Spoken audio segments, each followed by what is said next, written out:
नमस्कार दोस्तों, एक बार फिर से स्वागत है हमारे हॉरर पॉडकास्ट शो में, जहां पर हम लोग एक से बढ़कर एक सच्ची घटना पर आधारित डरावनी कहानियां सुनते हैं। तो जो आज की कहानी है वह भी बहुत ही बेहतरीन कहानी है। लास्ट तक बने रहिएगा, कहानी की एंडिंग तो और भी ज़बरदस्त होने वाली है। फिलहाल ये थैंक्स उन व्यूअर्स के लिए जिन्होंने मेरे जो लास्ट वीडियो था उसको लाइक किया और कमेंट किया। फिलहाल उनका थैंक यू। और आज का भी टारगेट वही रहेगा, 50 लाइक और 20 कमेंट का। हो सके तो इस छोटे से चैनल्स को, इस छोटे से अचीवमेंट में आप अपनी मदद या योगदान कर सकते हैं। तो चलिए कहानी की शुरुआत करते हैं और लास्ट तक ज़रूर बने रहेगा। उम्मीद है ये कहानी आपको बहुत ही पसंद आने वाली है। तो कहानी की शुरुआत करते हैं। एक छोटे से गांव में, जहां समय मानो ठहर सा गया हो, वहां पर एक लड़की रहती थी जिसका नाम राधा था। वह बहुत ही सुंदर और मासूम लड़की थी, जिसकी आंखों में सपनों की चमक हमेशा बनी रहती थी। उसके माता पिता की मृत्यु बचपन में ही हो गई थी, इसलिए सहानुभूति के तौर पर गांव के लोग राधा को बहुत प्यार करते थे। लेकिन राधा के मन में एक अजीब सी बेचैनी हमेशा रहती थी। वह अक्सर रातों में अकेले बैठकर एक पुराने और खंडहर नुमा मंदिर की ओर देखती रहती थी, और कभी कभी उसे एहसास होता था कि कोई अजीब सी खिंचावट उसे उस मंदिर की ओर खींच रही होती है। एक रात राधा हिम्मत करके उस मंदिर में चली गई। मंदिर के अंदर का नज़ारा देखकर उसके होश उड़ गए। मंदिर में एक पुराना जर्जर और एक बहुत ही अजीब सा दिखने वाला मूर्ति रखी हुई होती है। उस मूर्ति को देखने पर उसे अजीब सा लगता है, लेकिन जब वह उस मूर्ति को देख रही होती है तभी उसका ध्यान उस मूर्ति के बगल में रखे हुए एक जर्जर और पुरानी ताबीज पर पड़ती है। ताबीज पर अजीब अजीब से चिन्ह बने हुए थे। राधा उस ताबीज को छूने के लिए आगे बढ़ी, तभी एक आवाज आई, रुको। राधा डर कर पीछे हट गई। आवाज कहाँ से आ रही थी वह उसे समझ नहीं रहा था, लेकिन धीरे धीरे एक बुढ़िया की आकृति मंदिर के अंधेरे में राधा को दिखाई दी। बुढ़िया के हाथ में एक डंडा था। बुढ़िया ने कहा, यह ताबीज बहुत खतरनाक है, इसे छूने से आपकी मौत के खेल में फंस सकती हैं। राधा डर गई, लेकिन वह ताबीज को छोड़ने को तैयार नहीं थी। वह जानना चाहती थी कि यह ताबीज क्या है और इसमें इतनी ताकत कहाँ से आती है और उसे क्या खींच रहा है इसकी ओर। बुढ़िया ने कहा, यह ताबीज एक प्राचीन शक्ति का प्रतीक है। यह शक्ति तुम्हें अमर बना सकती है और बहुत सारी खुशियाँ भी दे देगी, लेकिन इसके लिए तुम्हें एक भारी कीमत चुकानी होगी। राधा ने पूछा, कैसी कीमत? बुढ़िया ने कहा, तुम्हें अपनी हो सकता है तो जान भी देनी पड़ सकती है, या तुम्हें अपनी बहुत ही कीमती चीज़ भी खोनी पड़ सकती है। इसका कुछ भरोसा नहीं है कि यह चीज़ तुमसे क्या ले लेगी। राधा यह सुनकर हैरान रह गई। अब वह सोच में डूब गई थी। लेकिन वह सोच में डूबी तो जरूर थी, लेकिन उसके अंदर उस ताबीज को पाने के लिए एक अजीब सी चाह भी उत्पन्न हो चुकी थी। राधा ने बुढ़िया की बातों को नज़रअंदाज करते हुए ताबीज को उठा लिया। उसी पल मंदिर में एक अजीब सा प्रकाश फैल गया। राधा की आंखों के सामने एक दृश्य आया, जिसमें वह खुद को एक अंधेरे कमरे में बंद पा रही थी। कमरे की दीवारों पर अजीब अजीब से चित्र बने हुए थे। राधा समझ गई थी कि अब वह मौत के खेल में फंस चुकी है। वह कमरे से बाहर निकलने की हर संभव कोशिश कर रही थी, लेकिन उसकी हर कोशिश नाकाम हो जा रही थी। तभी कुछ ही देर में उस कमरे में एक घना अंधेरा छा गया। अब राधा डर के मारे रोने लगी और तभी एक आवाज आती है और वह आवाज बहुत ही भयंकर होती है और वह कहती है, खेल शुरू हो गया है। राधा ने अपनी आंखें खोली तो पाया कि वह मंदिर में बैठी हुई है, लेकिन मंदिर अब पहले जैसा नहीं था। मंदिर की दीवारें खून से लथपथ थी। राधा समझ गई थी कि यह सब सच है, कि वह अब मौत के खेल में फंस चुकी है और ऐसा सोच ही रही होती है। तभी सब कुछ सामान्य हो जाता है और उसकी आंखें जब एक बार फिर खुलती है तो वह अपने आप को मंदिर के बाहर पाती है और फिर वह वहां से तेजी से भागती हुई अपने घर पे चली जाती है। लेकिन अब हर रात उसके साथ अजीबोगरीब हादसे होने लगे थे। कभी कभी उसके शरीर पर कोई भयानक से खरोंच मार देता, तो कभी उसके कानों में किसी के बहुत ही भयानक रोने की आवाज़ आती, तो कभी उसके सामने कोई वस्तु हवा में तैरती हुई दिखाई देती। अब यह सब घटना उसे पागल कर रही होती है। राधा ने मौत के खेल से बचने के लिए हर संभव कोशिश की। उसने गांव के लोगों से मदद मांगी, लेकिन कोई भी उसकी मदद करने को तैयार नहीं था। अब दिन यूं ही बीत रहे थे और राधा के साथ पहले से भी ज़्यादा भयंकर घटनाएं घटनी शुरू हो चुकी थी। अब राधा को समझ नहीं आ रहा था कि वह इस मौत के खेल से कैसे बाहर निकले। अब राधा अकेले ही इस संघर्ष से लड़ रही होती है। एक दिन वह सोच में डूबी हुई थी। तभी उसे एहसास होता है कि अगर उसके साथ उस पुराने खंडहर में ही ये सारी घटनाएं घटी हैं, यानी उस मौत के खेल में वह उस मंदिर में जाकर ही फंसी है, तो शायद हो सकता है उस मंदिर में ही उसे कुछ उस खेल से बचने का रास्ता भी मिल जाए। और अगली सुबह वह उठकर उस मंदिर में चली जाती है और उस मंदिर में इधर उधर खोजने का कुछ प्रयास करती है कि शायद उसके हाथ कुछ ऐसा लग जाए जो उसको इस मौत के खेल से बाहर निकाल सके। तभी राधा को मंदिर के एक कोने में एक पुराना ग्रंथ मिलता है और जिसमें उस श्राप से मुक्ति का समाधान लिखा होता है। उस ग्रंथ में लिखा था कि इस खेल से बचने के लिए उसे एक विशेष मंत्र का जाप करना होगा। राधा ने उस मंत्र का जाप करना शुरू कर दिया, लेकिन उस मंत्र का जाप करते समय उसे बहुत ही कष्ट हुआ। मानो उसकी सांसें अब नहीं तो तब रुकने ही वाली हैं। उसे अजीब सी घबराहट और बेचैनी महसूस हो रही थी, लेकिन राधा ने मंत्रों का जाप करना छोड़ा नहीं और उसे अपनी पूरी क्षमता से पूरा किया। आखिरकार मंत्र का जाप पूरा हुआ और राधा मंदिर की रोशनी में एक अजीब सा एहसास महसूस करती है। उसके सामने एक रोशनी के बीच से एक देवता निकलता हुआ दिखाई देता है। उस देवता ने राधा से कहा, तुमने बहुत संघर्ष किया है, मैं तुम्हें इस खेल से मुक्त कर देता हूँ।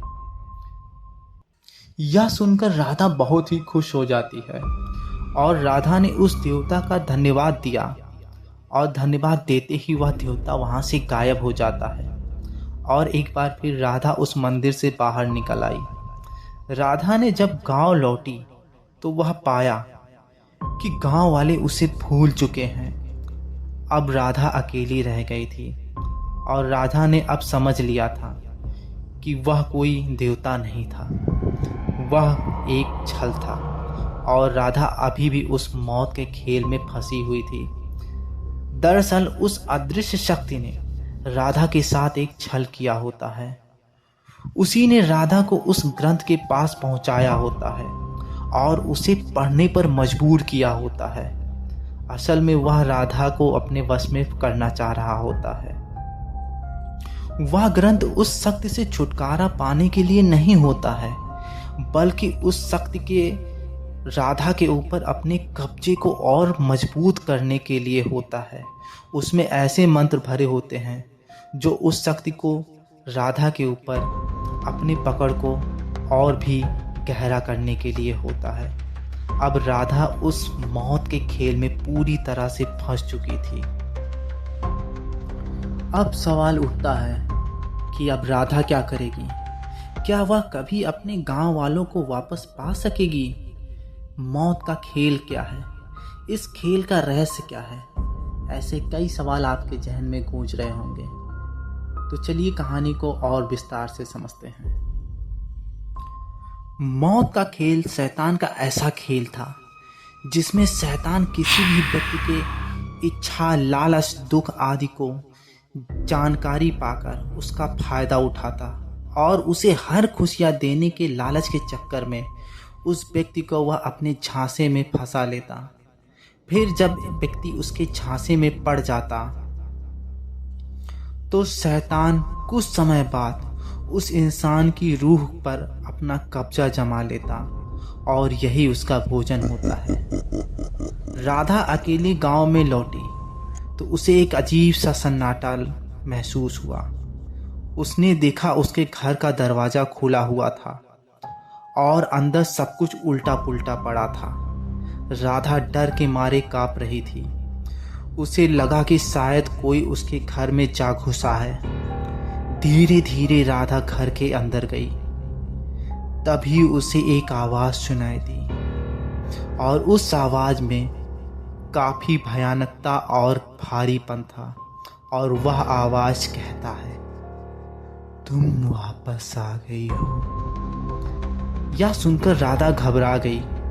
उसने अपने चारों ओर देखा लेकिन उसे कोई नहीं दिखाई दिया। आवाज़ फिर से आई, मुझे ढूंढो। राधा ने आवाज़ की दिशा में बढ़ना शुरू किया। वह एक कमरे में पहुंची जहां एक बड़ा सा आईना लगा हुआ था। इससे पहले वह आईना राधा के घर में नहीं था। आईने में राधा की जगह कोई और ही दिखाई दे रहा था। वह व्यक्ति राधा से हूबहू मिलता जुलता था, लेकिन उसकी आंखें लाल थीं और वह थोड़ा देखने में भयानक लग रहा था। राधा समझ गई थी कि यह कोई और नहीं बल्कि उसका ही प्रतिबिंब है जो उस शैतान ने धारण कर लिया है। और वह प्रतिबिंब राधा से कहता है, मैं ही असली राधा हूँ, तू तो सिर्फ मेरी परछाई है। राधा यह सुनकर हैरान रह गई। उसने पूछा, तू कौन है?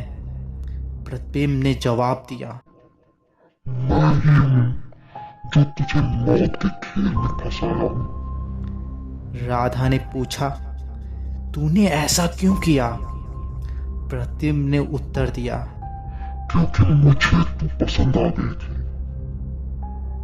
अब यह सब चीजें राधा को अंदर ही अंदर बहुत भयभीत कर रही होती हैं, लेकिन वह अपने आप को संभालते हुए, और जब वह प्रतिबिंब उससे प्यार करने का दावा करता तो राधा बहुत आश्चर्यचकित हुई और उसने एक बार फिर पूछा, तुझे मुझसे प्यार है लेकिन तूने तो मुझे मारने की कोशिश की। प्रतिबिंब ने कहा, मैं तुझे मारना नहीं चाहता था, मैं सिर्फ तुझे अपने साथ रखना चाहता था। राधा समझ गई थी कि प्रतिबिंब उसे धोखा दे रहा है और उस प्रतिबिंब के पीछे कोई खतरनाक या बुरी शक्ति है। उसने कहा, मुझे तुझ पर विश्वास नहीं। प्रतिबिंब गुस्से से लाल हो गया। उसने कहा, अगर तू मुझ पर विश्वास नहीं करती तो तू फिर भी मरी जाएगी। राधा यह सुनकर बहुत भयभीत हो जाती है, लेकिन उसने हिम्मत नहीं हारी। उसने प्रतिबिंब से कहा, मैं कभी तुझे अपना नहीं मानूंगी।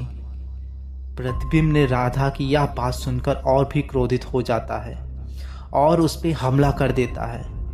दोनों के बीच एक जबरदस्त लड़ाई होती है। राधा ने अपनी सारी ताकत लगा दी, लेकिन वह प्रतिबिंब को हरा नहीं पा रही थी। जब यह सब हो रहा था तो उस प्रतिबिंब की क्रोध उसके आवाज में एकदम साफ सुनाई दे रही थी। उसकी गुर्राहट बहुत भयंकर हो चुकी थी और वह राधा के ऊपर झपटता ही जा रहा था। तभी राधा को एक विचार आया। उसने प्रतिबिंब से कहा, अगर तू मुझसे प्यार करता है तो तू मुझे ऐसे मार कैसे सकता है? अगर मैं मर गई तो तू मुझे पा भी नहीं सकता है। फिर प्रतिबिंब थोड़ा सोचता है और फिर उसने राधा को छोड़ दिया। राधा ने एक राहत की सांस ली। उसने प्रतिबिंब से कहा, मुझे छोड़ दो, मैं तुम्हारे साथ नहीं रहना चाहती। तभी प्रतिबिंब ने क्रोध में कहा, ये नहीं हो सकता, मैं तुझे नहीं छोड़ सकता। और तू अब मेरे पास ही रहेगी। अब राधा मजबूर थी। वह अपने दिमाग को तेजी तेजी से चला रही थी। तभी उसके दिमाग में एक और विचार आया। उसने प्रतिबिंब से कहा, ठीक है, मैं तुम्हारे साथ जरूर रहूंगी, लेकिन मुझे 1 महीने का वक्त दे दो ताकि मैं अपने आप को समझा सकूं। प्रतिबिंब ने कुछ सोचा और फिर कहा, ठीक है, लेकिन याद रखना, तुम मुझसे भाग नहीं सकती हो। तुम जहां भी जाओगी मैं तुम्हें ढूंढ लूंगा। अब राधा अपने घर से बाहर निकल जाती है और बाहर निकलकर वह एक चैन की सांस लेती है। वह अभी भी डरी हुई थी, लेकिन उसे लगा कि अब वह सुरक्षित है। उसने अपने आसपास देखा, लेकिन प्रतिबिंब का कोई निशान नहीं होता है। राधा ने फैसला किया कि वह इस गांव को हमेशा के लिए छोड़ देगी। वह यहाँ रहकर भी सुरक्षित नहीं रह सकती थी। उसे यह बात पता चल चुकी थी। राधा ने अपना सामान बांधा और गांव से निकल गई। वह दिन रात चलती रही। उसे पता नहीं था कि वह कहाँ जा रही है, लेकिन उसे बस इतना पता था कि उसे इस जगह से दूर जाना है। कई दिनों तक चलने के बाद राधा एक जंगल में पहुंच गई। जंगल बहुत घना था। राधा डर गई, लेकिन उसने हिम्मत नहीं हारी। वह जंगल से होकर आगे बढ़ती रही। तभी राधा को कुछ आवाजें सुनाई दी। वह धीरे धीरे आगे बढ़ी और देखा कि कुछ लोग एक आग के पास बैठे हुए हैं। राधा ने उन लोगों से मदद मांगी। उन लोगों ने राधा को अपनी झोपड़ी में रहने दिया। राधा ने उन लोगों को अपनी पूरी कहानी बताई। लोगों ने राधा के बातों पर विश्वास किया और उसे आश्वासन दिया कि वे लोग उनकी रक्षा करेंगे। राधा ने उन लोगों के साथ कुछ दिन बिताए। धीरे धीरे वह इस नई जगह पर रहने लगी। एक दिन राधा को एक सपना आया। सपने में वह प्रतिबिंब को दिखाई दे रही थी। प्रतिबिंब ने कहा, मैं तुझे कभी नहीं छोड़ूंगा, मैं तुझे ढूंढ लूंगा, तू मुझसे दूर नहीं जा सकती।